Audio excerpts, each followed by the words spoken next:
কিতাবের ভিতরে এসেছে ফেরাউনের স্ত্রী আসিয়া যখন ফেরাউনকে মানে নাই, শেষ পর্যন্ত ফেরাউন অর্ডার দিয়া দিল আসিয়ারে মারো। মারার জন্য তক্তার ভিতরে হাজার হাজার প্যারাক মারো। তক্তায় প্যারাক মারা হলো, তক্তা তারে উল্টায় দিল, প্যারাক গুলো খাড়া হয়ে গেল। প্যারাক বোঝেন কিনা? প্যারাক বোঝেন? প্যারাক গুলো খাড়া হয়ে গেল।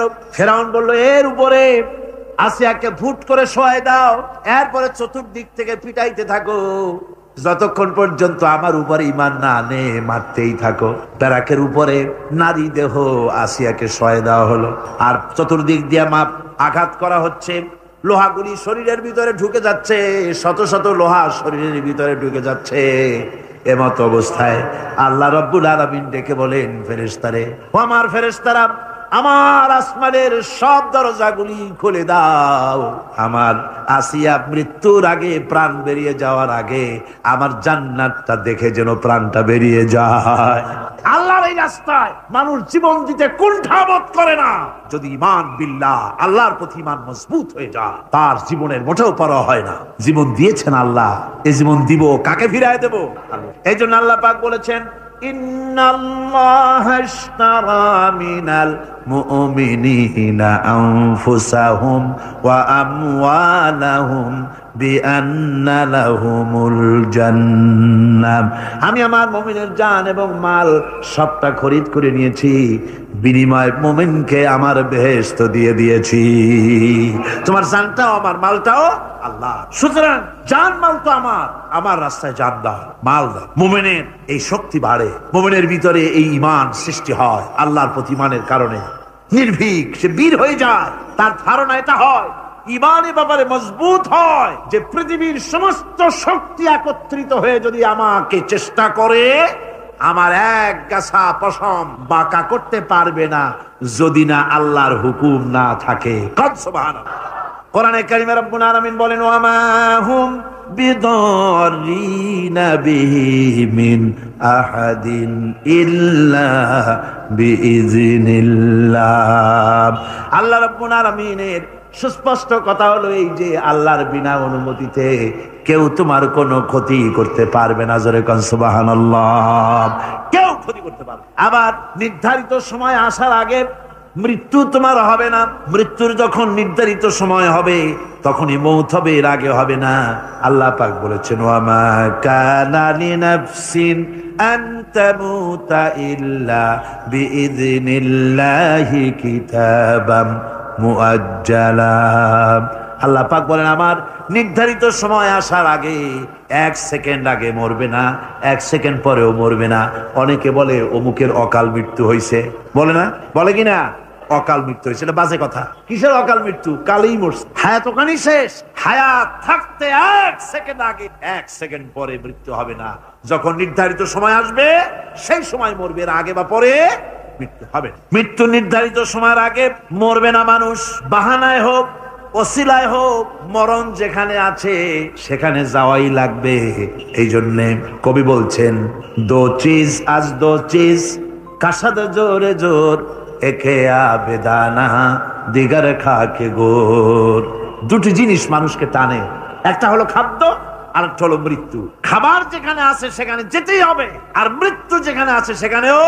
কোরআনে কারিমে রব্বুল আলামিন বলেন, قُلْ لَوْ كُنْتُمْ فِي بُيُوتِكُمْ لَبَرَزَ الَّذِينَ كُتِبَ عَلَيْهِمُ الْقَتْلُ إِلَى مَضَاجِعِهِمْ। আল্লাহ পাক বলেন, হে নবী তুমি বলে দাও, তুমি শোনায় দাও, যাদের ভাগ্যে নিহত হওয়া আছে তারা যদি তাদের বিছানায় শুয়েও থাকে, প্রকোষ্ঠের ভিতরে থাকে, মৃত্যু সেখানে গিয়ে হাজির হবে, ওখানেই মৃত্যু হয়ে যাবে। মৃত্যুর সময় আসলে পরে মানুষকে মোটেই সময় দেওয়া হবে না। সময় যখন আসবে সময় মতো তাকে বিদায় নিতে হবে। সুতরাং ঈমান, আল্লাহর প্রতি ঈমান আনলে পরে মানুষের ভিতরে নির্ভীকতার সৃষ্টি হয়। সে কাউকে পরোয়া করে না আল্লাহ ছাড়া। চিল্লায় কোন সুবহানাল্লাহ। আরো জোরে বলেন সুবহানাল্লাহ। সাহস, বুক ভরা সাহস তার মধ্যে আসবে। এরপরে আল্লাহর প্রতি ঈমান আনলে পরে আরেকটি উপকার মানুষের হয়, এটা হলো 4 নম্বর উপকার। এটা কয় নম্বর? 4 নম্বরের উপকার হলো আল্লাহর প্রতি মানসিক প্রশান্তি আসে। সেই মানসিক প্রশান্তিটা হলো এই ইমানদার কখনো হতাশ হয় না, ইমানদার কখনো হতাশায় ভোগে না, নিরাশায় ভোগে না। যেহেতু কোরআন শরীফের ভিতরে আল্লাহ পাক বলেছেন আল্লাহর রহমত থেকে কেবল কাফেররা ছাড়া আর কেউ নিরাশ হয় না। আল্লাহর রহমত থেকে নিরাশ হয় কারা? যেরকম কারা নিরাশ হয়? আর কেউ আল্লাহর রহমত থেকে নিরাশ হয়। সুতরাং আল্লাহর প্রতি এই আশা ভরসা, আল্লাহর প্রতি এ ধরনের একটি প্রশান্তি মনের মধ্যে থাকে, সে হতাশ হয় না। কারণ আল্লাহর প্রতি ঈমান আশায় তার বুক বেঁধে দেয়। আল্লাহ পাক কোরআনে কারীমের মধ্যে বলেছেন আল্লাযী খালাকানি ফাহুয়া ইয়াহদিন। আল্লাহ ইব্রাহিম আলাইহিস সালামের মুখ দিয়ে কথা বলাছেন। আল্লাহ হচ্ছেন তিনি যিনি আমাকে সৃষ্টি করেছেন আর আমার হেদায়েতের রাস্তাও তিনি দেখিয়ে দিয়েছেন। ওয়াল্লাযী হুয়া ইউতঈমুনি ওয়া ইয়াসকিন। আর আমি যখন ক্ষুধার্ত হই তিনি আমারে খাওয়ান, আর আমি যখন তৃষ্ণার্ত হই তিনি আমারে পান করান। কে খাওয়ান? কে খাওয়ান আর পান করান কে? আল্লাহ পাক বলেন ওয়াইদা মারিতু ফাহুয়া ইয়াশফিন। ইব্রাহিম আলাইহিস সালামকে দিয়ে আল্লাহ এই কথাও বলালেন আমি যখন অসুস্থ হই আমারে রোগ মুক্ত কে করে দেয়? বলেন না কে করে দেয়? আল্লাহ রাব্বুল আলামিন রোগ মুক্ত করে দেন। হযরত আইয়ুব আলাইহিস সালামের ঘটনা কোরআনে কারীমের মধ্যে আল্লাহ রাব্বুল আলামিন উঠায় দিয়েছেন, বলে দিয়েছেন যাতে করে মুমিনেরা মনের মধ্যে আল্লাহর প্রতি আশা ভরসা আনতে পারে। রোগ হয়েছে হযরত আইয়ুব আলাইহিস সালামের, এত অসুখে রোগে শোকে আত্মীয় স্বজন স্ত্রী পুত্র পরিজন সব তারে ছেড়ে গেল, গায়ে পোকা হয়ে গিয়েছে। 1 বছর 2 বছর নয়, বছরের পর বছর ধরে রোগাক্রান্ত অবস্থায় আইয়ুব আলাইহিস সালাম আছেন। এবার সমস্ত শরীর ছেড়ে জিহ্বার মধ্যে পোকা হওয়া শুরু হয়ে গেছে।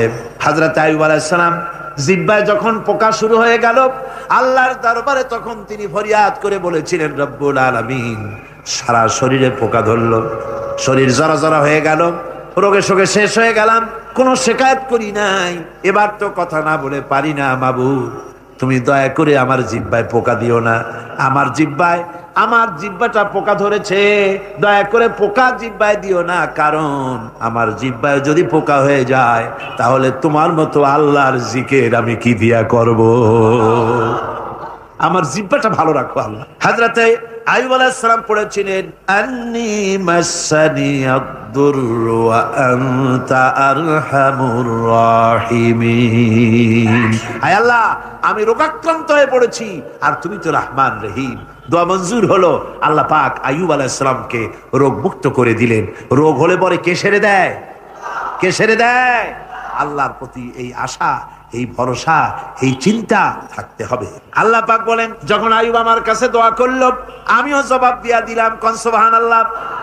আল্লাহ পাক বলেন ফাকাশাফনা মা বিহি মিন দুররি ওয়া আতাইনাহু আহলাহু ওয়া মিসলাহুম মাআহুম রাহমাতাম মিন ইনদিনা।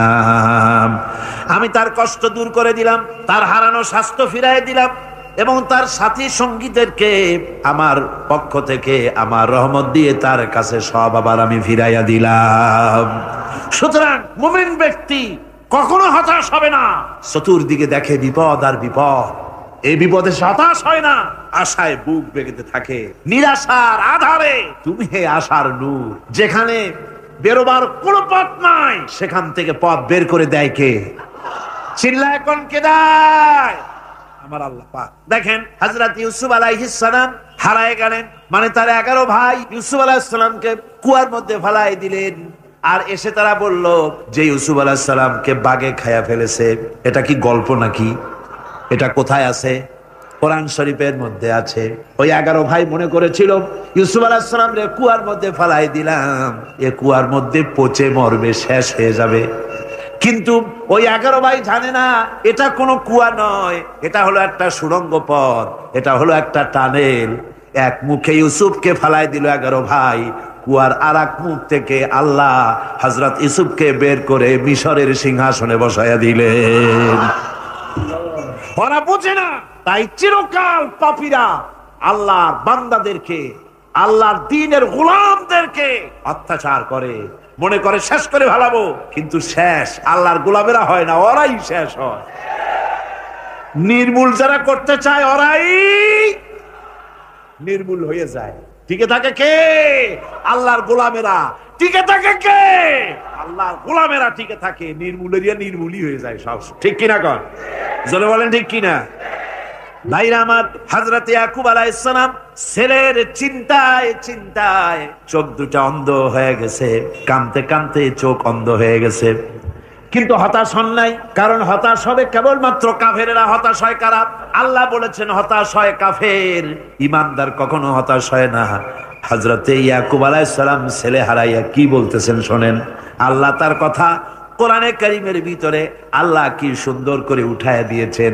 হযরত ইয়াকুব পড়তেছেন, ফাসাবরুন জামিলুন আসাল্লাহু আইয়াতিয়ানি বিহিম জামিআন ইন্নাহু হুয়াল আলিমুল হাকীম। ফাসাবরুন জামিল, ধৈর্য ধারণ করাই এখন আমার জন্য উত্তম। আমি এখন ধৈর্য ধারণ করব, হয়তো শীঘ্রই আল্লাহ আমার যাদের হারাইছি তাদের সকলকে আল্লাহ আমার কাছে ফিরিয়ে দিবেন। তিনি সুবিজ্ঞ, তিনি প্রচন্ড ক্ষমতার মালিক। আশায় বুক বেঁধে থাকলেন তিনি। আর ইউসুফ আলাইহিস সালাম আজকে প্রেসিডেন্ট। তিনি মিশরের কি? তিনি 11 ভাই গেছে সেইখানে খাবার আনার জন্য। হযরত ইউসুফ আলাইহিস সালামের চিনতে কোনো কষ্ট হয় নাই, ওরা তো চেনে নাই, কিন্তু ইউসুফ আলাইহিস সালাম চিনে ফেলেছেন। হযরত ইউসুফ কোনো প্রতিশোধ নিলেন না। হযরত ইউসুফ পরিচয় দিলেন আর বললেন, ভয় পাইও না, খাদ্য তোমাদেরকে দিয়ে দিব। তোমাদের ব্যাপারে আমার বক্তব্য হচ্ছে, লা তাসরিবা আলাইকুমুল ইয়াউম, তোমাদের বিরুদ্ধে আমার কোনো ক্ষোভ নাই, বিদ্বেষ নাই, মাফ করে দিলাম। এই জামাটা নিয়ে যাও, আমার আব্বার জন্য এই জামাটা নিয়ে যাও। জামা নিয়ে যাচ্ছে মিশর থেকে। কোথায় কেনান, কোথায় মিশর? মিশর থেকে ইউসুফ আলাইহিস সালামের জামা নিয়ে ছেলেরা কেনানের দিকে যাচ্ছে। আর এদিকে হযরত ইয়াকুব বলতেছেন, আমি যেন আমার নাকের ভিতরে ইউসুফের গন্ধ পেতেছি। সুবহানাল্লাহ। জামা চলে এলো, চোখের উপরে তিনি রাখলেন, আল্লাহ চোখ ভালো করে দিলেন। সুবহানাল্লাহ। ভাইরা আমার, এই জন্য যারা আল্লাহর উপরে ভরসা করে, আল্লাহর ঈমান যাদের মধ্যে এসে যায়, ঈমান বিল্লাহর বড় উপকার হলো সে হতাশ হয় না। যত বড় বিপদ হোক হতাশ হয় না। দেখেন ইউসুফ আলাইহিস সালাম কি কেমন করে জুলাইখা ঘেরাও করে ফেলে দিয়েছে। দরজা বন্ধ, তালা বন্ধ, জানালা বন্ধ, সিটকানি মারা, খিল মারা, তালা দেওয়া, বেরোবার কোনো পথ নাই, চতুর্দিকে নগ্ন চিত্র। এবার জুলাইখার প্রবৃত্তিকে চরিতার্থ করতে হবে, খারাপ কাজ করতে হবে, বেরোবার পথ নাই। হযরত ইউসুফ আলাইহিস সালাম তিনি জানেন দরজা সব বন্ধ, পালাবার পথ নাই, কিন্তু আল্লাহ রাব্বুল আলামিনকে তিনি ভয় করলেন। যুবক মানুষ, আল্লাহ রাব্বুল আলামিনকে ভয় করলেন। রব্বুল আলামিনকে ভয় করে তিনি তালাবদ্ধ দরজার দিকে দৌড় মারলেন। রব্বুল আলামিন আপন কুদরতে সবগুলি দরজা খুলে দিলেন। ওয়া ইয়াত্তাকিল্লাহা ইয়াজআল লাহু মাখরাজা, যে ব্যক্তি আমারে ভয় করে, আমার পথে চলতে চায়, আমি রাস্তা খুলে দেই। সুবহানাল্লাহ। সুতরাং ইমানে বুক বাঁধো, জওয়ানেরা, তরুণেরা, হতাশ হওয়ার কোনো কারণ নাই, আশায় বুক বেঁধে থাকো। আপনারা বলেন, এই পৃথিবীতে ইউনূস আলাইহিস সালাম যে বিপদে পড়ছিলেন, এর চাইতে বড় বিপদ পৃথিবীতে কিছু হতে পারে? আপনাদের চিন্তায় বুঝি পারে? এই দিকের লোকেরা কথাই কয় না মুঠো। কি বলেন, পারে? এত বড় বিপদ চিন্তাও করা যায়। কোরআনে কারীমের মধ্যে আল্লাহ রাব্বুল আলামিন বলেন, ওয়াযান্নুন ইয যাহাবা মুগাদিবান ফাযান্না আন লান নাকদিরা আলাইহি। ইউনূস আলাইহিস সালামকে যখন মাছে ঘিরে ফেলে দিল, মাছ এবার পানির অতল তলদেশে চলে গেছে। মাছের পেটের ভিতরে দরজা নাই, জানালা নাই, ছিদ্র নাই, পালাবার কোনো পথ নাই। আছে? আছে? ফানাদা ফিল যুলুমাতি আন লা ইলাহা ইল্লা আনতা সুবহানাকা ইন্নী কুনতু মিনাজ জালিমিন। জানেন না এই দোয়া? পড়েন সবাই। লা ইলাহা ইল্লা আনতা সুবহানাকা ইন্নী কুনতু মিনাজ জালিমিন। আয় আল্লাহ, তোমার পবিত্রতা ঘোষণা করতেছি, তুমি ছাড়া কেউ নাই, আমার তো আর বাঁচার উপায় নাই, আমি আমার উপরে জুলুম করেছি, আর তোমার পবিত্রতা ঘোষণা করতেছি। জিকির করতেছেন তিনি মাছের পেটের মধ্যে বসে। আল্লাহ রাব্বুল আলামিন বলেন, ইউনূস আলাইহিস সালাম মাছের পেটের ভিতরে বসে যে চিৎকারটা মারলেন, দুনিয়ায় কোনো তার বন্ধু বান্ধবেরা শোনে নাই, কোন রাজা বাদশারা শোনে নাই। মাছের পেটের মধ্যে ফানাদা ফিল জুলুমাত, জুলুমাত হলো জমায় কাসির, এখানে তিনটা অন্ধকার ছিল। কয়টা অন্ধকার? একটা হলো মাছের পেটের অন্ধকার, একটা হলো রাতের অন্ধকার, আর একটা হলো পানির অন্ধকার। ত্রিবিধ অন্ধকারের ভিতর থেকে ইউনূস আলাইহিস সালাম হতাশ হয়ে যান নাই, তিনি চিৎকার মেরে আল্লাহরে ডাক দিলেন। আল্লাহ কয়, আমি ডাক শুনছি, কেউ তোমার ডাক শোনে নাই, আমি তোমার আরশের মালিক, আমি আল্লাহ শুনতে পেয়েছি,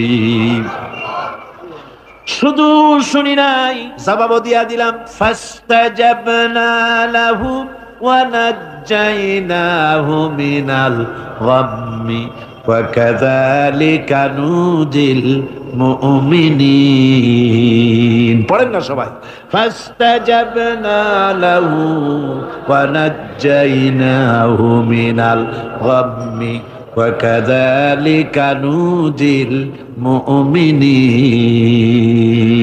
আমি আল্লাহ পাক বলেন, আমি ইউনূসের ডাক শুনলাম, ডাকের জবাব দিয়া দিলাম, আর মাছের পেটের ভিতরে বেদনার সৃষ্টি করে দিলাম। মাছ এবার ভেসে উঠলো, মাছের আর এখন কোনো উপায় নাই বমি করা ছাড়া।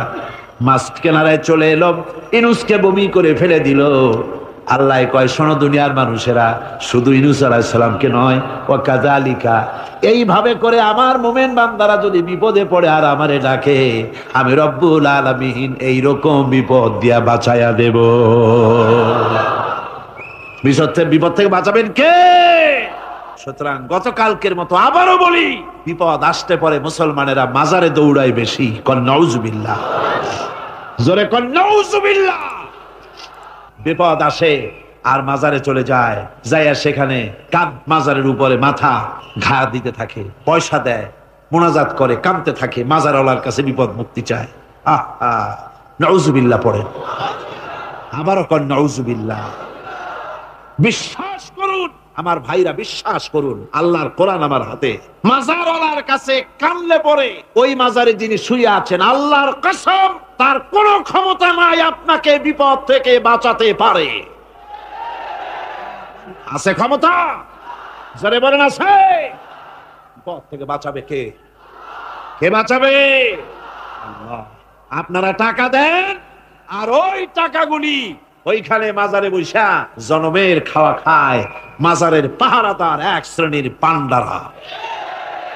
টাকাগুলা মাথায় দেখবেন মাজার কেন্দ্র করে লাল লাল চাদর গায়, তারপরে শট, মাথায় জট, দাড়িতে জট, দাড়িতে জট, আর মোষ। হায় রে মোষ! 6টা টর্চ লাইট দিয়েও যদি আপনি খোঁজেন, মুখ তালাশ করে পাবেন না, এত মোষ। সমানে কাজা খায় আপনার পয়সা দিয়ে, ধর্মের নামের ব্যবসা করে। যাই দেখেন মাজার গুলো, প্রত্যেকটা মাজারে 5টা 10টা লোক বসা আছে। ঘাট ধরে বের করে দাও, আর বলো মাজারে বসে আছো কেন? মসজিদে যাও। কোথায় যাবে? কোথায় যাবে? মসজিদে। আল্লাহ থামো, আল্লাহর ওলিদের মাজার ঘেরাও করে রেখে দাও, যত্ন করে রেখে দাও। গরু, ছাগল, ভেড়া, হাবিজাবি কিছু যেন যেতে না পারে, যত্ন করে রাখো, সম্মান দিয়ে রাখো। কিন্তু তোমার ওখানে পাহারা দিতে বলছে কি? তুমি ওখানে বসে থাকো কেন? গুড় যেখানে, পিঁপড়া সেখানে। পয়সা দেওয়া বন্ধ করে একটারও পাবেন না ওখানে, ঠিক কিনা কর? সব ধান্দাবাজ পয়সার লোভে ওখানে বসে থাকে, গাঁজা খায়, মদ খায়, নামাজ পড়ে না। আর আপনার টাকা দিয়া খোঁজ নিয়ে দেখেন, মাজারের মুতল্লি যত আছে সব বাসের মালিক, ট্রাকের মালিক, কোটি কোটি টাকার ব্যবসা করে। সুতরাং এগুলি ছাড়েন, এ ধান্দাবাজি বন্ধ করুন। মাজারের সাথে কোনো সম্পর্ক নাই। মুসলমানের সম্পর্ক কেবল মসজিদের সাথে। কিসের সাথে? মসজিদের সাথে সম্পর্ক গড়ে। আমার বন্ধুগণ, বিপদ আসলে পরে কবরের কাছে যাওয়া নয়, বিপদ আসলে পরে মসজিদে যান, 2 রাকাত কাজায়ে হাজাতের নামাজ পড়েন। রাসূলুল্লাহ পড়েছেন, কাজায়ে হাজাতের নামাজ পড়েন, সিজদায় পড়ে গিয়ে আল্লাহর কাছে কাঁদেন, আপনার বিপদ আল্লাহ রব্বুল আলামিন দূর করে দিবেন। আরে এমন আল্লাহরে থুইয়া কি যে বলবো, মানুষের যে কি হইছে। আমি সিলেটে দেখেছি শাহজালাল রহমতুল্লাহ আলাই, আল্লাহর ওলি, শাহ আমানত আল্লাহর ওলি, শাহ মাহদুম আল্লাহর ওলি। এই ওলিরা কোনদিন বলে যায় নাই যে আমার মাজারে পাহারা দিয়ে তোমরা টাকা আদায় করো, বলছে কেউ? শাহজালাল রহমতুল্লাহ আলাইহির মিশন কি ছিল, আর এই পাগলেরা করে কি? হযরত শাহজালালের তরবারি আজও আছে, আমি তরবারি দেখেছি, দোধারি তরবারি হাতে নিয়ে এসেছেন। এক হাতে ছিল তরবারি আর এক হাতে ছিল আল্লাহর কোরআন।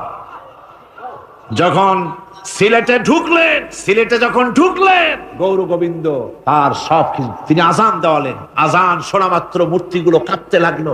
গৌর গোবিন্দের কলজা গলার কাছে চলে আসছে, জিজ্ঞেস করছে ব্যাপারটা কি, এরকম হচ্ছে কেন? জ্যোতিষীরা বলল জবন এসেছে, মেলেচ্ছ এসেছে, আর উপায় নাই। শাহজালাল রহমতুল্লাহ আলাইহি তিনি বসলেন গেটের কাছে, এবার সব পালাচ্ছে। গৌর গোবিন্দ বলল সাপুরিয়াদের ডেকে যে আমারে একটা বাক্সের মধ্যে ভরিয়া সাপ বলে চালাই দিও, আমি সামনে পড়তে চাই না। ভয়তে কলজা গলার কাছে চলে আসছে শুধু আজান শুনে। এরপরে লোক সব চলে যাচ্ছে, উনি দেখতেছেন যাও যাও যাচ্ছে সব। তারপরে ঝুড়িতে করে যাচ্ছে সাপুরিয়ারা, তোমাদের মধ্যে কি সাপ, যাও যাও যাও। এরপরে বড় একটা বাক্স, ওটার মধ্যে কি? কয়ে হুজুর আমরা সাপ খেলা দেখি, এর মধ্যে সাপ। নামাও, আমি সাপ খেলা দেখবো, নামাও ওটা। এরপরে বাক্স খুলছে, দেখে যে আসল সাপ বাইর হয়েছে। গৌর গোবিন্দ বলল যে আমার রাজত্ব ছেড়ে দিলাম, আমারে জানে বাঁচা। শাহজালাল রহমতুল্লাহ আলাইহি বললেন আমি তো মারতে আসি নাই, আমি তো হত্যাকাণ্ড করতে আসিনি, আল্লাহর দ্বীনকে নিয়ে এসেছি। তিনি ক্ষমা করে দিলেন। সেই শাহজালাল রহমতুল্লাহ আলাইহির মাজারে লোকেরা বিভিন্ন জায়গা দিয়ে যায়, বাস ভরে ভরে যায়, যাইয়া চাদরের উপরে যাইয়া মাথা ঘা দিতে থাকে আর কাঁদতে থাকে। কতগুলো গজাল মাছ আছে, বিরাট বিরাট গজাল, গায়ে শ্যাতলা পড়ে গেছে, দেখলে মনে হয় যেন রিটায়ার্ড অফিসার, এরকম মোটা। ওগুলারে মুড়ি খাওয়া, কলজা খাওয়া। একটা কুয়া আছে, পানি এত ফসা, কয় যে এইটার আর এক মুখ হলো জমজমের সাথে মিশানো। নাউজুবিল্লাহ। হায় রে মানুষ, মুসলমানের আকীদা হয় এত খারাপ, আকীদা বত্তর হয়ে এগুলি ধর্মের নামের ব্যবসা। এগুলি জোরে বলেন কি? এই ব্যবসা বন্ধ করতে হবে, এই ব্যবসা বন্ধ করতে হবে। এরা ধর্মের নামে লুটেরা, চাদর দিয়ে, আগরবাতি দিয়ে, মোমবাতি দিয়ে, সেজদা দিয়ে মুশরিক হয়ে যাচ্ছে, ইসলাম থেকে খারিজ হয়ে যাচ্ছে। আমার কাছে রিপোর্ট এসেছে প্রচন্ড ভিড়ে মানুষের কষ্ট হচ্ছে, তো কি করা যাবে? আমি বললাম ভিড়, আর আপনারা যদি ভিড় দেখতে চান তাহলে তো সব লোক দাঁড়ায় যাবে, আপনাদের তো দেখার দরকার নেই। একটু চেপে চেপে বসেন আর জোরে সোরে জিকির করেন, লা ইলাহা ইল্লাল্লাহ, লা ইলাহা।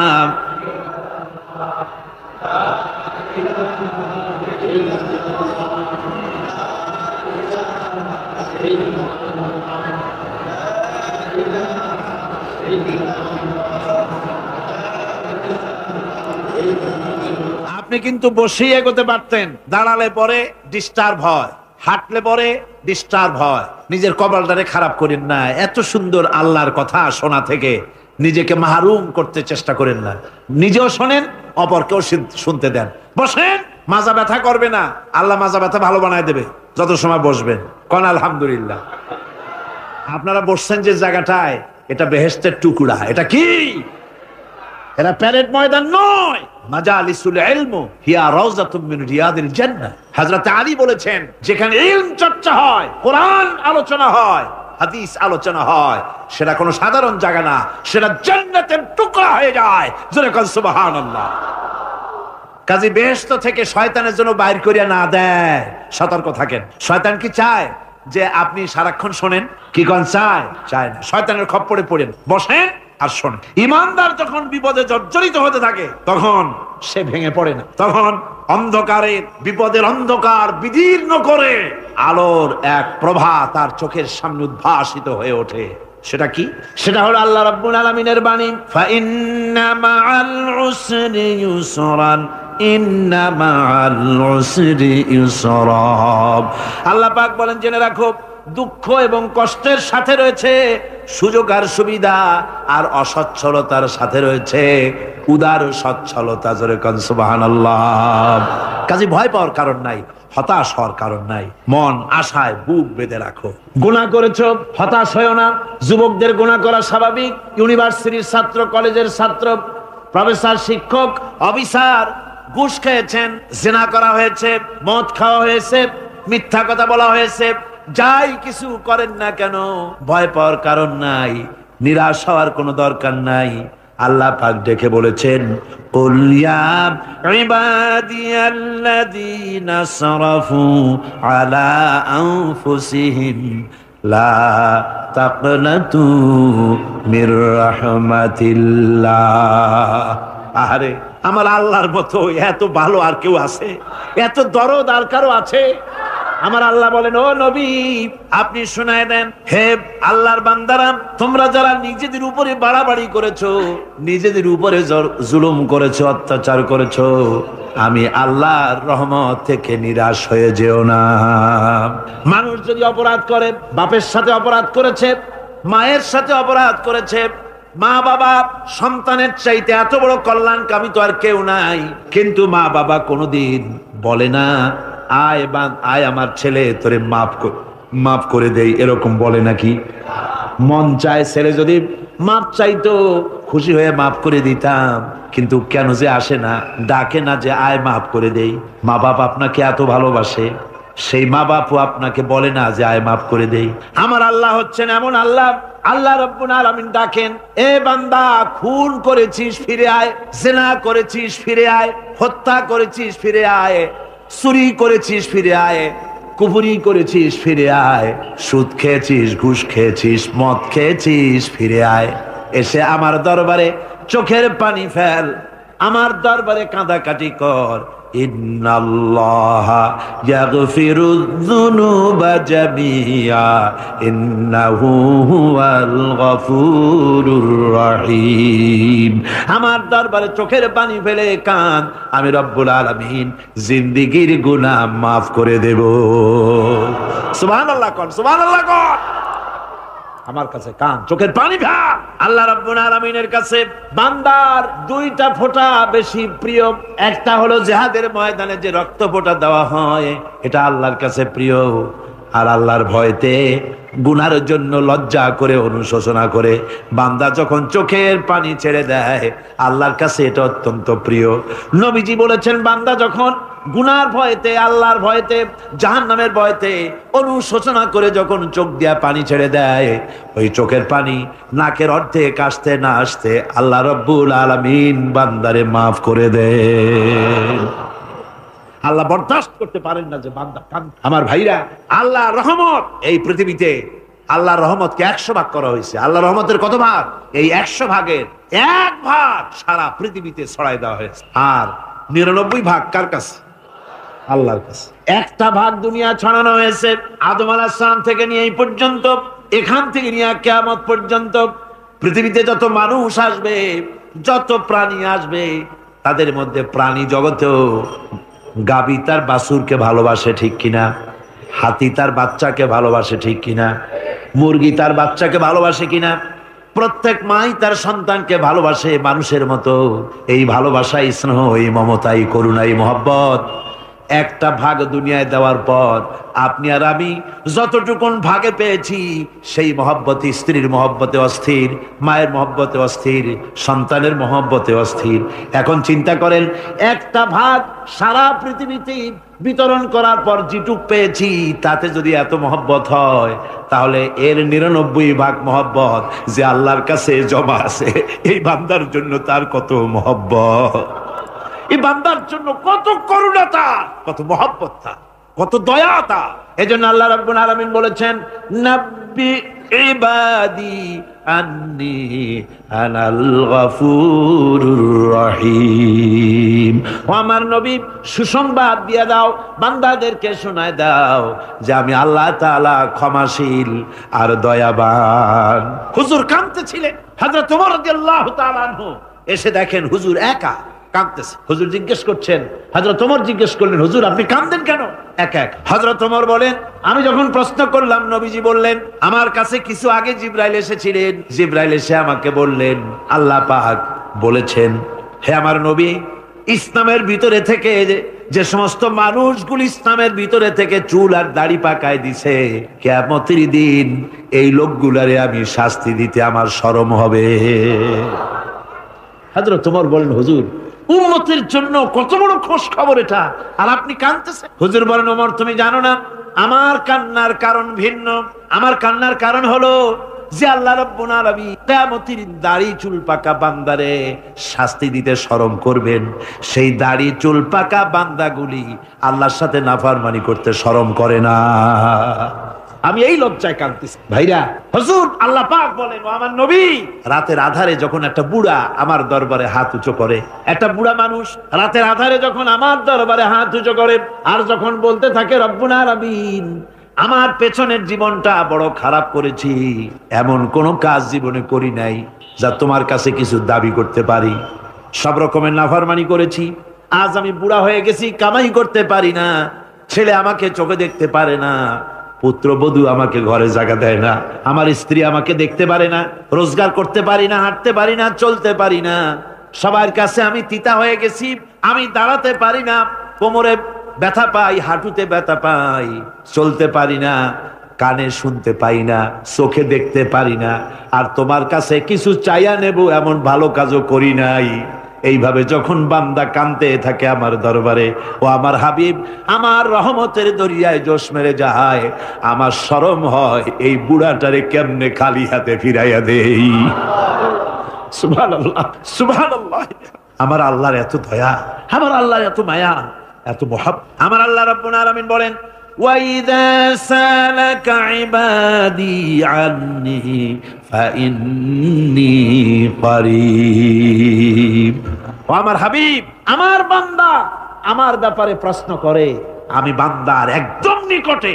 কোরআন শরীফের ভিতরে যত জায়গায় রাসূলকে বলা হয়েছে সুয়ালের কথা, আপনাকে প্রশ্ন করা হয়, আল্লাহ তার জবাব কুল এই কথা বলে জবাব দিয়েছেন। যত জায়গায় সুয়াল এসেছে, যেমন কোরআনে কারীমের মধ্যে আল্লাহ পাক বলেন, ওয়ায়াসআলুনাকা আনিল মাহিদ, মেয়েদের হায়েজ সম্পর্কে জিজ্ঞাসা করা হয়, কুল হিয়া আযা, হে নবী আপনি বলুন। এভাবে করে কুল দিয়ে জবাব দেওয়া হয়। আবার প্রশ্ন করা হচ্ছে, ওয়ায়াসআলুনাকা আনিল আনফাল, এই গনিমতের মাল সম্পর্কে হুজুর আপনাকে, হে নবী আপনাকে প্রশ্ন করা হয়। আল্লাহ কুল দিয়া জবাব দিলেন। আল্লাহ বলেন আপনি বলেন, ওয়ায়াসআলুনাকা আনিল খামরি ওয়াল মাইসির, আল্লাহ পাক বলেন নবী আপনারে প্রশ্ন করা হয়, কুল ফিহিমা ইসমুন কাবীর, আল্লাহ কুল দিয়া বললেন তুমি বলো। আবার বলা হলো, ওয়ায়াসআলুনাকা আনিল আহিল্লা কুল হিয়া মাওয়াকিতু লিন্নাস, ও নবী আপনাকে প্রশ্ন করা হয় চাঁদের ক্রমবর্ধমান এবং ক্রমহ্রাস, এই যে বাড়ে আর কমে, পূর্ণিমা হয় অমাবস্যা হয়, কেন হয় আপনি বলুন। কুল আপনি বলেন, এটা আমি অক্ত এবং সময়, বছর আর দিন গণনা করার জন্য পৃথিবীবাসীদের জন্য বিনা পয়সায় একটা ক্যালেন্ডার বানায়া আকাশে ঝুলাই রেখেছি। এভাবে যত জায়গায় এসেছে আপনাকে প্রশ্ন করা হয়, তত জায়গায় আল্লাহ জবাব দিয়েছেন কুল আপনি বলেন। গোটা কোরআন শরীফের ভিতরে এই একটি মাত্র জায়গা যেখানে বলা হয়েছে আপনাকে প্রশ্ন করা হয়, আল্লাহ এখানে বলতে পারতেন কুল আপনি বলেন, আল্লাহ তোমাদের নিকটবর্তী, এভাবে জবাব হয় নাই। এটা কায়দাটা হলো এই, আল্লাহ বলতেছেন, ওয়াইজা সালাকা ইবাদি, ও আমার নবী প্রশ্ন তো আমার বান্দারা আমার ব্যাপারে করেছে, এবার আপনার জবাবের কোনো দরকার নাই, প্রশ্ন আমার ব্যাপারে আমি নিজে জবাব দিয়ে দেই, ফা ইন্নী কারীব, ও বান্দা আমার ব্যাপারে প্রশ্ন করেছিস, জবাব আমি দেই, আমি তোর সবচাইতে বেশি নিকটে। সুবহানাল্লাহ, কত নিকটে, ওয়া নাহনু আকরাবু ইলাইহি মিন হাবলিল ওয়ারিদ, তোর যেই রগ এই শাহরগের চাইতেও আমি তোর বেশি কাছে। সুবহানাল্লাহ, আমারে ডাক, আমারে ডাক, কলিজা দিয়া ডাক, অন্তর দিয়ে ডাক। মনের থেকে মানুষ যদি ডাকে, মুখের ডাক আর মনের ডাক এক জিনিস নয়। দিল সে জুবাত নিকলতি হ্যায়, আসর রখতি হ্যায়, पर नहीं मगर ताकते परवाज रखती है। दिल থেকে যে কথা বেরোয় তা প্রভাব বিস্তার করে, ডানা নাই কিন্তু ওড়ার ক্ষমতা রাখে। মনের কথাই ভিন্ন। মন থেকে, দিল থেকে, কলিজা থেকে, অন্তরের গভীর কন্দর থেকে মুহাব্বতের সাথে কেউ যদি একবার বলে আল্লাহ, বলেন আল্লাহ, আল্লাহ, আল্লাহ। আল্লাহ রাব্বুল আলামিন বলেন, অন্তরের অন্তঃস্থল থেকে একটি বার যদি বান্দা বলেন আল্লাহ, আল্লাহ বলেন ৭০ বার সাড়া দিয়া জিজ্ঞেস করি, বান্দা কি চাও, আমি তোমার কাছে আসি। সুবহানাল্লাহ, আমি তোর একদম কাছে, কি চাস বল, বল আমার। এমন দয়াবান, এমন মেহেরবান, এমন আল্লাহ আমাদের। সে আল্লাহ রাব্বুল আলামিন তিনি বলছেন, ওয়াকালা রাব্বুকুম উদউনি আস্তাজিব লাকুম। তোমাদের রব বলেছেন আমারে ডাকো, আমি আল্লাহ ডাকের সাড়া দিয়া দেব। সুবহানাল্লাহ। কারে ডাকতে হবে, কারে ডাকতে হবে? এই বিশাল জনসমুদ্র একযোগে চিল্লা এখন কারে ডাকতে হবে? কোন পীর সাহেবকে নয়, আল্লাহর কসম কোন খাজা বাবাকে নয়, ডাকতে হবে কারে? চিল্লা এখন কারে? ওয়াকালা রাব্বুকুম উদউনি। তোমার রব তোমাকে বলতেছে আমারে ডাকো, আস্তাজিব লাকুম, আমারে ডাকবে আমি সাড়া দিয়ে দেব। সুবহানাল্লাহ। আল্লাহকে ডাকেন, কি চাই আপনার বলেন, কি চাই? আল্লাহর কাছে চান, আল্লাহ দিয়ে দিবেন। দেওয়ার জায়গা আল্লাহর কাছে চাইবেন, আল্লাহ দিবেন। দেওয়ার জায়গা, চাওয়ার জায়গা হলো সেজদায় পড়ে যাবেন। আমার ভাইয়েরা, জায়গাটা চিনায় দিলাম। মাজারে যাওয়া লাগবে না, কবরে যাওয়া লাগবে না। 2 রাকাত নামাজ পড়ে সেজদায় পড়ে গিয়া যত বিপদ আছে, মুসিবত আছে, সেজদার মধ্যে চোখের পানি ছেড়ে দেন আর কেন্দে কেন্দে জীবনের কথা বলেন।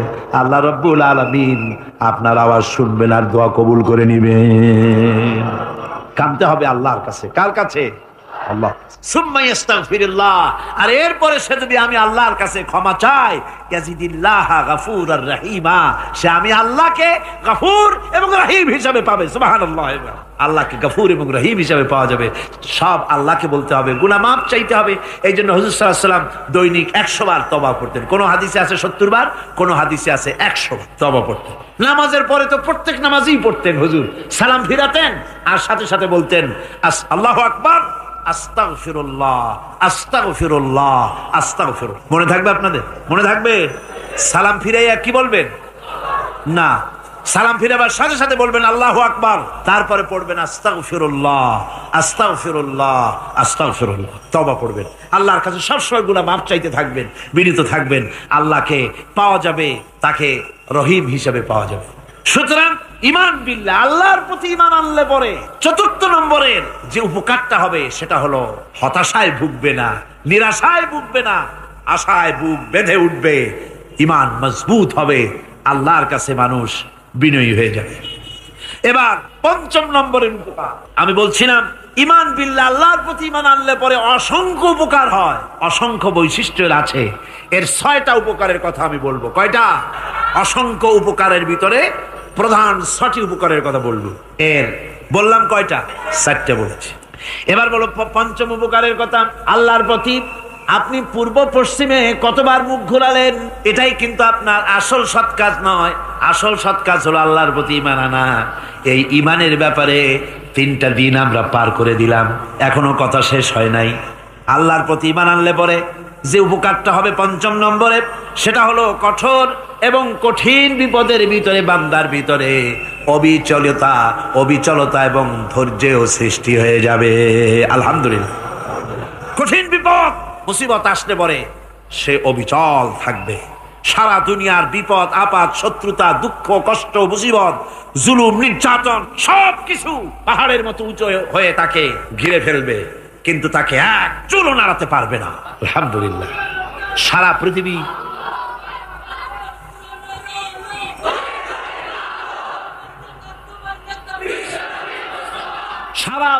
একদিকে আর সে একা একদিকে থাকবে। বিরোধিতা তো হবেই, বিপদ তো আসবেই।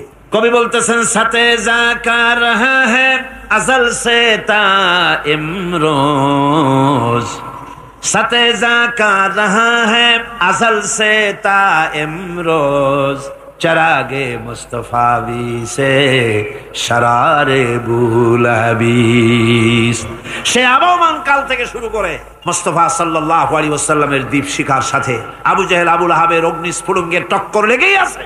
রাসূলুল্লাহর আল্লাহর দেওয়া এই বিধান, এই দ্বীনের বাতিটা টিম টিম করে জ্বলেছে।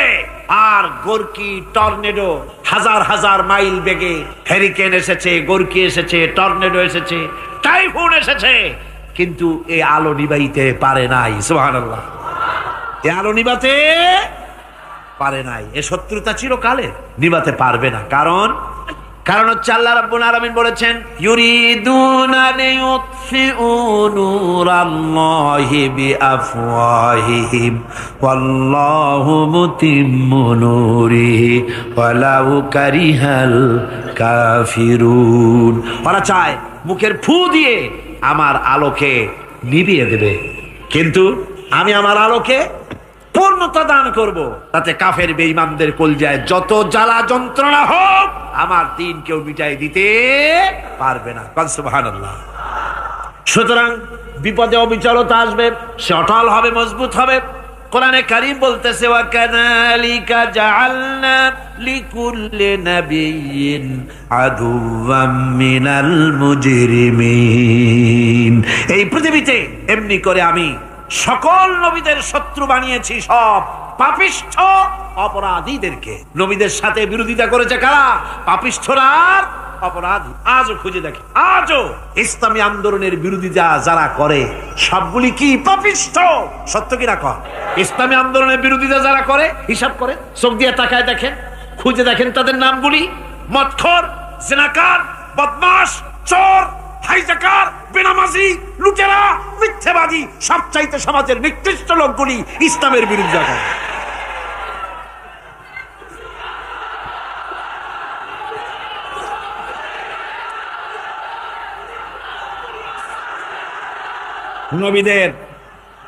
নবীদের শত্রু আল্লাহ বলেন, সব যুগে নবীদের সাথে শত্রুতা করেছে পাপিষ্ঠরা। আল্লাহর কথা, কার কথা? সকল যুগে নবীদের সাথে শত্রুতা করেছে পাপিষ্ঠরা, নিকৃষ্ট ধরনের অপরাধীরা। সুতরাং নবী রাসূলদের অবস্থা যখন এই, তখন দ্বীনের দাওয়াত যারাই দেবে তাদের কিসমত এরকম হবেই। এই বাধার মোকাবেলা তাদেরও করতে হবে। এই যে বাধাটা আসে, এই যে মারে, অপরাধ কি? এই যে তারা চোর বা ডাকাত যাদের মারা হয়। আল্লাহ রাব্বুল আলামিন বলেন, অপরাধ হলো ওয়ামা নাকামু মিনহুম ইল্লা আইয়ুমিনু বিল্লাহিল আজিজিল হামিদ। অপরাধ হচ্ছে ঈমানদার লোকদের উপরে নির্যাতন চালিয়েছে, অন্য কোনো কারণে নয়। কারণ একটাই, তারা আল্লাহর জমিনে আল্লাহর দ্বীন প্রতিষ্ঠা করতে চেয়েছে, আর কোনো অপরাধ না। জমিন আল্লাহর, জমিন কার? এই বিশাল জনসমুদ্র গর্জে উঠুন একযোগে, বলুন জমিন কার? আইন চলবে কার? এখানেই সংঘর্ষ বেঁধেছে আবহমান কাল ধরে। মানুষ অত্যাচারিত হয়েছে, সাহাবায়ে কেরাম অত্যাচারিত হয়েছেন। বুখারী শরীফের হাদিসে এসেছে, রাসূল করিম সাল্লাল্লাহু আলাইহি ওয়াসাল্লামের কাছে হযরতে খাব্বাব গিয়ে উপস্থিত হয়েছিলেন। হযরতে খাব্বাব বলেন, হাদিসটা এভাবে লেখা হয়েছে বুখারীতে, ওয়ান খাব্বাব বিন আরিদ রাদিয়াল্লাহু তাআলা আনহু قال شكونا الى رسول الله صلى الله عليه وسلم وهو متوسد بردة له في ظل الكعبة। রাসূলুল্লাহর কাছে গেলাম, কাবা শরীফের কাছে গিয়া দেখি নবীজি একটা চাদর গায়ে দিয়ে তিনি আরাম ফরমাচ্ছিলেন কাবা শরীফের ছায়ায়। সেখানে গিয়ে বললাম, আলা তাস্তানসিরু লানা আলা তাদউ লানা ইয়া রাসূলুল্লাহ, হে আল্লাহর রাসূল, আপনি কি আমাদের জন্য আল্লাহর কাছে দোয়া চাইবেন না? আপনি কি আল্লাহর কাছে আমাদের জন্য সাহায্য চাইবেন না? আমাদের লোকগুলিকে, মুসলমানগুলিকে মারতে মারতে তো শেষ করে ফেলে দিল। তারা আমাদের সুমাইয়াকে মারলো, আমাদের খাব্বাবকে উটের সাথে পায়ের দড়ি লাগায় টানলো, আমাদের খোবায়েবকে তারা আগুনের উপরে চিৎ করে শোয়ায় রাখলো, না খায় রাখতেছে, মারতেছে, কষ্টে তো শেষ হয়ে গেলাম।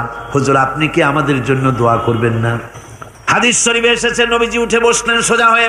নবীজি বলেন, ও আমার সাহাবী, ও খাব্বাব, শোনো, তোমাদের আগে এই পৃথিবীতে যারা দ্বীনের দাওয়াত দিতে এসেছিলেন তাদেরকে সমকালীন রাষ্ট্রশক্তি, সমাজ শক্তি তাদেরকে ধরতো। ফায়ুখাজুর রাজুলো, তাদেরকে তারা ধরতো। ফায়ুহফারু লাহু ফিল আরদ, আর তার জন্য জমিনের ভিতরে কবর বানাইতো। ওই কবর ফায়ুজালু ফিহা, ওই কবরের ভিতরে তাকে কোমর পর্যন্ত গেড়ে দিত। সুম্মা ইউতা বিল মানশার, এরপরে করাত আনতো।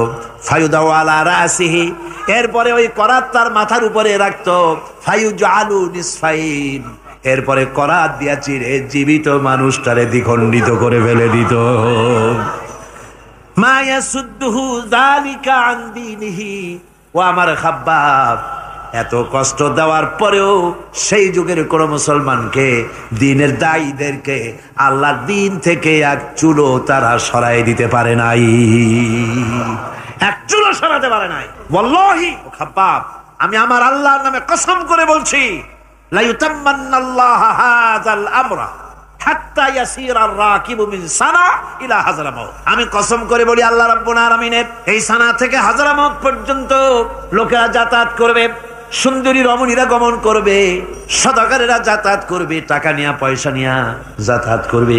তাদের মনের মধ্যে লুটের ভয়, টাকার ভয়, চুরির ভয়, ডাকাতির ভয়, জেনার ভয়, হত্যার ভয়, ধর্ষণের ভয়, কোনো ভয় থাকবে না। লা ইয়াখাফু ইল্লাল্লাহ, আল্লাহ ছাড়া কোনো ভয় থাকবে না।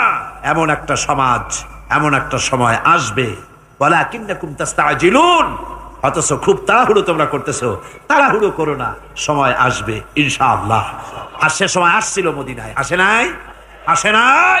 সুতরাং আজও চট্টগ্রামের এই বিশাল জনসমুদ্রকে বলতে চাই, নির্যাতন, স্বৈরাচার, জুলুম, অত্যাচার, হত্যাকাণ্ড যা কিছু ঘটতেছে, ধৈর্য ধরুন, আন্দোলনে শরীক হন, জান বাজি রাখুন। এ বাংলাদেশেও আগামী যে পার্লামেন্ট হবে, আগামী জাতীয় নির্বাচনে যে পার্লামেন্ট তৈরি হবে, ইনশাআল্লাহ সেই পার্লামেন্ট হবে কোরআনের পার্লামেন্ট ইনশাআল্লাহ।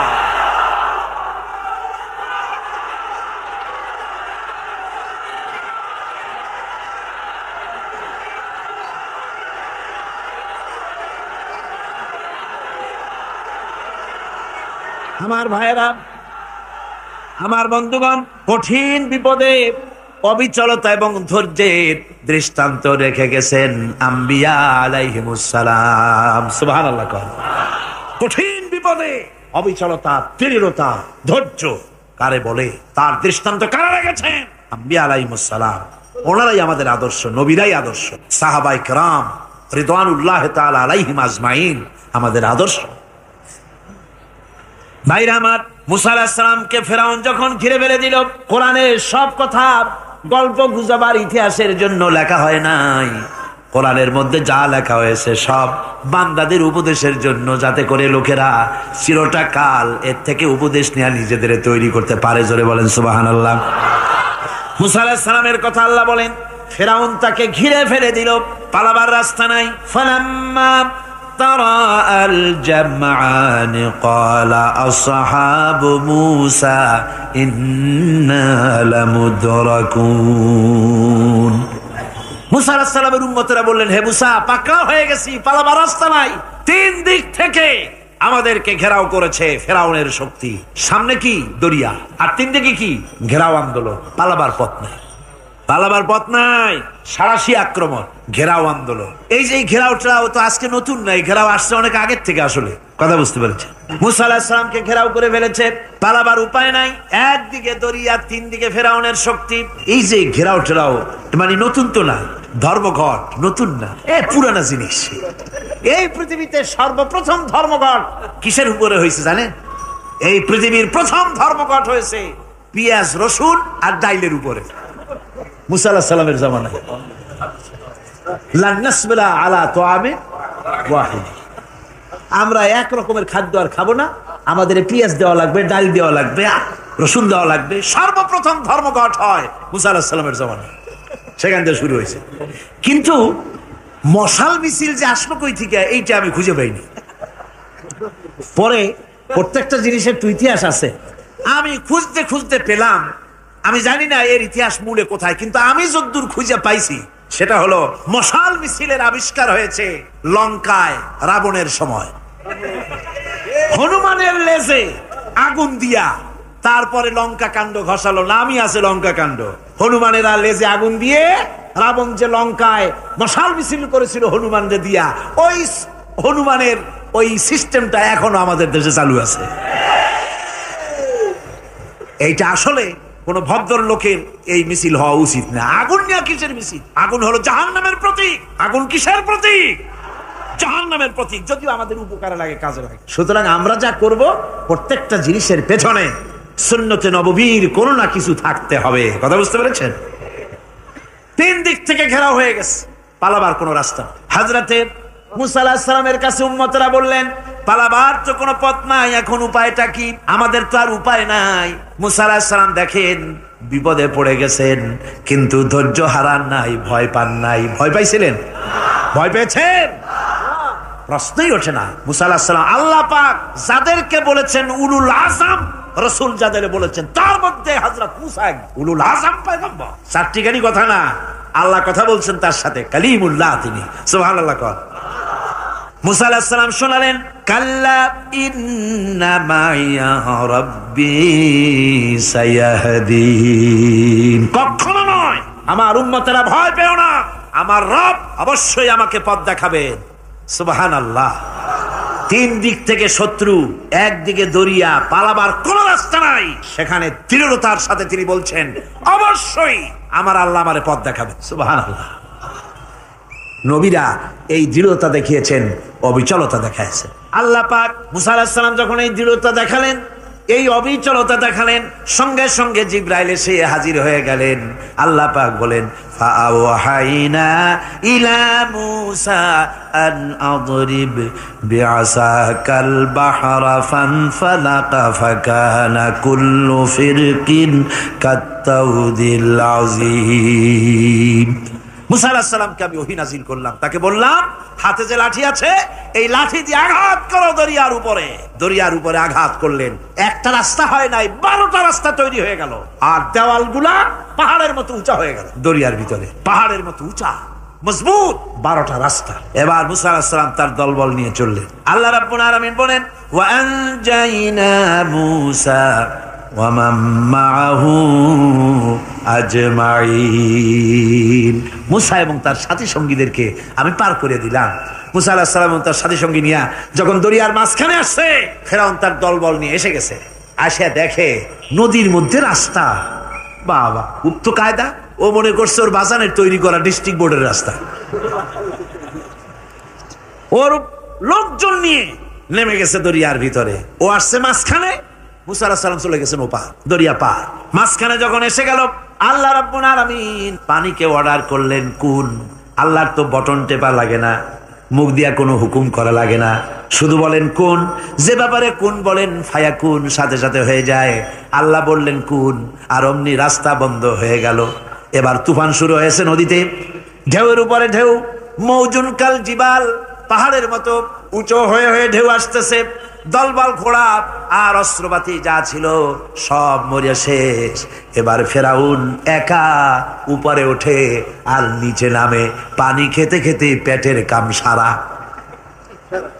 জনমের খাওয়া খাইছে পানি, এখন জান যায়, বাঁচবার আর উপায় নাই, বাঁচবার আর উপায় নাই। ফেরাউন তার নিজের জীবন সম্পর্কে হতাশ হয়ে গেল। এবার ফেরাউন বলতেছে, আমানতু আন্নাহু লা ইলাহা ইল্লাল্লাযী আমানাত বিহি বানু ইসরাঈল। আমি ঈমান আনলাম, আমি ঈমান আনলাম আল্লাহ ছাড়া কোনো ইলাহ নাই। ওই আল্লাহর উপর ঈমান আনলাম যে আল্লাহর উপর ঈমান এনেছে বনি ইসরাঈলেরা। আল্লাহ যাতে ঠিক পায় যে কোন আল্লাহর উপর ঈমান আনছে। বনি ইসরাঈলের আল্লাহর উপর ঈমান আনলাম। আল্লাহ, এই তো মুসলমান হয়ে গেছি, এরপরও আমার সুবাও কেন? আল্লাহ রাব্বুল আলামিন জবাবে বলেন, আল আন, এখন, ওয়াকাদ আসাইতা ক্বাবলু ওয়া কুনতা মিনাল মুফসিদিন। এখন ঈমান আনার কথা বলছো, অথচ যুগের পর যুগ, বছরের পর বছর ধরে আমার মানুষের উপরে মন গড়া আইন চালায়েছো, আমার পয়গম্বরের সাথে বেয়াদবি করেছো। আজ তোমাকে আমি ছাড়ছি না, তোমাকে আজকে ছেড়ে দেব না, আমি তোমাকে মারবো। আর সমস্ত পানির প্রাণীগুলিকে, স্থলচর প্রাণীগুলিকে আল্লাহ পাক অর্ডার দিয়া দিলেন, এই ফেরাউনের লাশকে ডুবাবি না, পচাবি না, খাবি না। আল ইয়াউমা নুনাজ্জিকা বিবাদানিক, আমি তোমার শরীরে বাসায় দেব, পোকে খাবে না, পানিতে পচবে না, মাছে খাবে না, কুমিরে খাবে না, দুনিয়ার কোনো পশুতে খাবে না। আমি তোরে শুটকি বানাইয়া রাখবো, যাতে করে দুনিয়ার সমস্ত ফেরাউন যত যুগে যুগে আসে তোরে দেখে যেন হেদায়েত নিতে পারে। ফেরাউন আল্লাহ শুটকি বানায় রাখছে। আমি ফেরাউনদের লাশ দেখেছি ব্রিটিশ মিউজিয়ামে। ফেরাউন তো একটা না, অনেকগুলা। হাসলদারে অবশ্য দেখিনি। ব্রিটিশ মিউজিয়ামে ওই ফেরাউন গুলার লাশ যখন অসুবিধা হয়, মমিগুলি, তখন ইংল্যান্ডে নিয়ে যায় চিকিৎসা করাবার জন্য। চোখ টোক আছে গর্তের ভিতরে, তারপরে চামড়া টামড়া হাড়ের সাথে মিশানো, ওইভাবে চেহারা দেখলে মনে হয় যে সত্যি ফেরাউনি গুলো। আর ব্রিটিশের কাম মিশর থেকে নামছে এমন কোন জিনিস নাই। আমি সেখানে এক বক্তৃতা বলছিলাম, আপনারা এদের এখন সভ্য, এদের এখন ভদ্র, এরা হলো ইন্টারন্যাশনাল চোর। ওরা সারা দুনিয়া চুরি করেছে। লন্ডনে বক্তৃতা করেছি, সারাটা দুনিয়া চুরি করছে, আমাদের দেশকে শোষণ করেছে। এই বিশাল ভূভাগকে শোষণ করে ইংল্যান্ডের দ্বীপটাকে তারা সাজাইছে। তারা ময়ূর সিংহাসনের, শাহজাহানের ময়ূর সিংহাসনের ময়ূরের বাম চোখে কোহিনূর মণি লাগাইছিলেন। শাহজাহান ময়ূরের ডান চোখে কোহিনূর মণি লাগায় নাই। কোহিনূর মণির অনেক দাম, আমি দেখে এসেছি মণি। এখন সেটা কুইন এলিজাবেথের মুকুটে শোভা পাচ্ছে। সেই মণি এমনি বলে প্রবাদে 7 রাজার ধন 1 মাণিক্য, বলেন এরকম অনেক দাম। শাহজাহান দেখালেন, আমি মুসলমান, আমার কাছে এটার দাম নাই, এই জন্য ময়ূরের ডান চোখে লাগালাম না, বাম চোখে লাগাই দিলাম। এইটারে চুরি করছে। তারপরে মিশর থেকে, মিশরের মমি চুরি করেছে, জুতা চুরি করছে, ছাতি চুরি করছে, পিসা চুরি করেছে। আমি বললাম এগুলা কি ভদ্রলোক নাকি? এরা জুতা চোর, পিসা চোর, লাঠি চোর সব চুরি করছে। যাই দেখেন ব্রিটিশ মিউজিয়ামের মধ্যে সব দুনিয়ার চুরি করা জিনিস নিয়ে তারা মানুষকে দেখাইয়া পয়সা অর্জন করছে। টিপু সুলতানের তরবারিটা পর্যন্ত চুরি করেছে।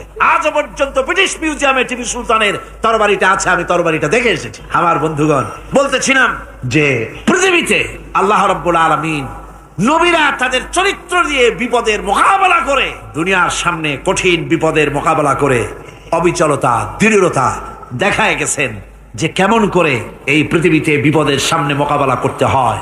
ধৈর্য ধরতে হবে। বিপদ আসবে পাহাড় সমান হয়ে, আপনাকে ধৈর্য ধারণ করতে হবে সেভাবে বুক বেঁধে। যেহেতু এটা যদি বিশ্বাস হয় যে আমার কিসমতে যা আছে তার থেকে বেশি কিছু হবে না, তাহলেই আপনার ধৈর্য আসবে, ভয় পাবেন না। কথা ঠিক কিনা কন? এবারে হযরত হুদ আলাইহিস সালাম সম্পর্কে আল্লাহ রাব্বুল আলামিন বলেন, হযরতে হুদকে যখন ষড়যন্ত্র হলো কাফির বেঈমানেরা তাকে মেরে ফেলার জন্য, যখন সরকারি ষড়যন্ত্রে লিপ্ত হয়ে গেল, হযরতে হুদ সমাজের এই চ্যালেঞ্জের মোকাবেলা করলেন। হযরত হুদ বলেন, ফাকিদুনি জামিআন সুম্মা লা তুনজিরুন ইন্নী তাওয়াক্কালতু আলাল্লাহি রাব্বি ওয়া রাব্বিকুম।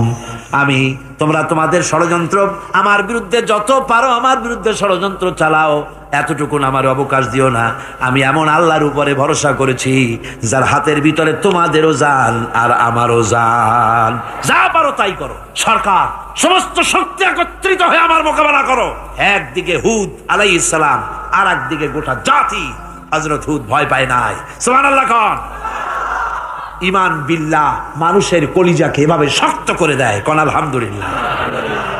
এবারে এই বিপদের, কঠিন বিপদের মোকাবেলা করে আমার রসুল যে প্রমাণ দিয়া গেলেন, আমার রসুল যে কঠিন বিপদের মোকাবেলা করলেন, ভাইয়ের আমার, হিজরতের রাতে সওর পাহাড়ের ভিতরে যখন তিনি আশ্রয় নিলেন, হযরতে আবু বকর সাথে ছিলেন।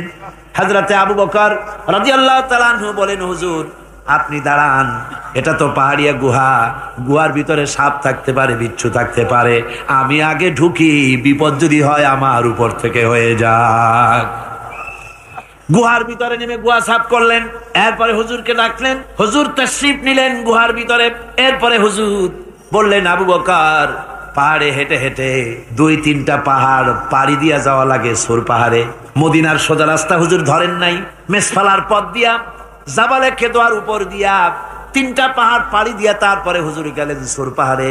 গুহার ভিতরে হুজুর তাশরীফ নিলেন। বললেন, আবু বকর তুমি বসো, তোমার উরুর উপরে মাথা রেখে আমি একটু আরাম করি।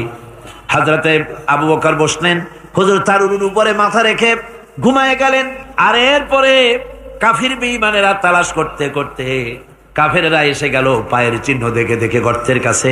হযরত আবু বকর ভয়তে কেঁদে ফেললেন, আহারে আর তো উপায় নাই, এবার তো ধরা পড়ে গেছি, এবার নবীজিকে মেরে ফেলে দেবে। নবীর মহব্বতে, নিজের মহব্বতে নয়, নবীর মহব্বতে কাঁদতেছিলেন। হুজুর বলেন, হুজুরের ঘুম ভেঙে গেল। বলো আবু বকর কাঁদো কেন?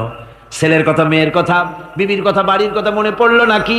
হযরত আবু বকর বলেন, ইয়া রাসূলুল্লাহ, আল্লাহর কসম করে বলি, যেদিন ঈমান এনেছি এই কলিজার ভিতরে মা বাপ, স্ত্রী, পুত্র, পরিজন, এমনকি আমার নিজের জীবনের চাইতে আপনারে বেশি ভালোবাসি।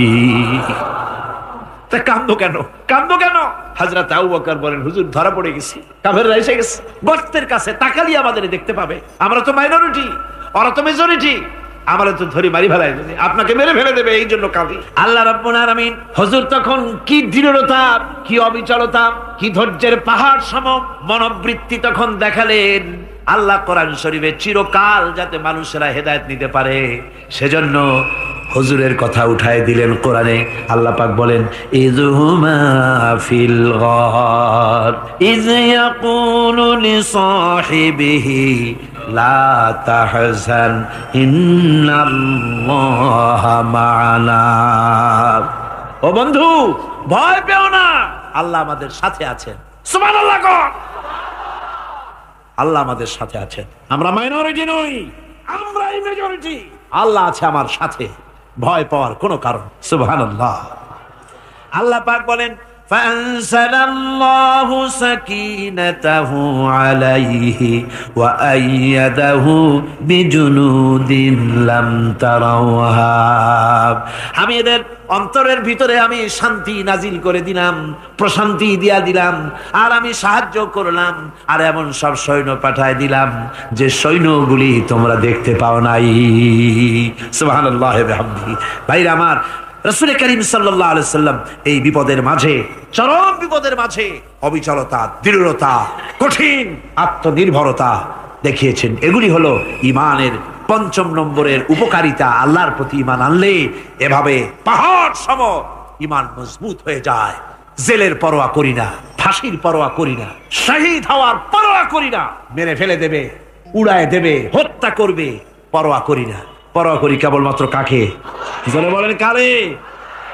এইরকম মুসলমান হাজার হাজার লাখ লাখ দরকার নাই, ৩১৩ জন যথেষ্ট। কয়জন যথেষ্ট? ৩১৩ জন যথেষ্ট। বদরে যারা জান দিয়ে, মাল দিয়ে, দিন